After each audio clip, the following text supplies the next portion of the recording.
Y claro, se ve que la que a ustedes les molestan es una que dice: volverán banderas victoriosas al paso alegre de la paz y traerán prendidas 5 rosas las flechas de mi haz. Volverá a reír la primavera, que por cielo, tierra y mar se espera, arriba escuadras a vencer, que en España empieza a amanecer. Una canción que, como bien han dicho, fue himno de la Falange Española, partido que, por cierto, sigue siendo legal en España, y que, según palabras del propio fundador, quería que nuestro himno ha de ser una canción alegre y exenta de odio.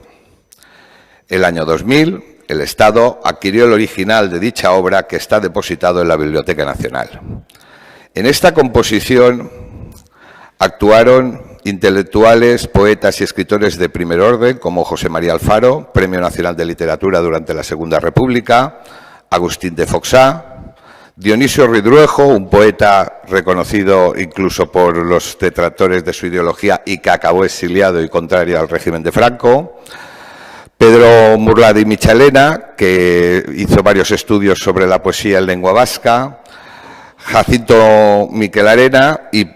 el otro de los intelectuales del falangismo, Rafael Sánchez Mazas. Pero bueno, se ve que ustedes consideran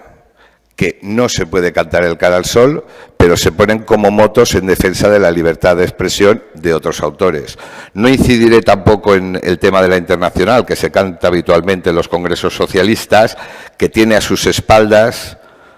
100 millones de muertos, entre ellos incluidos, según el Libro Negro del Comunismo,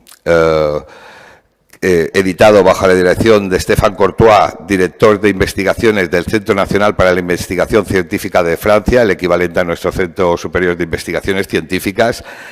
que evaluaba aproximadamente en esta cantidad los muertos por el comunismo,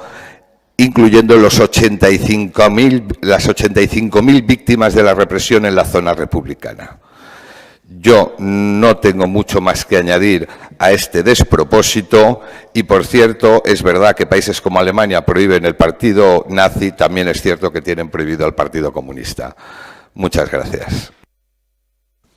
Muchas gracias.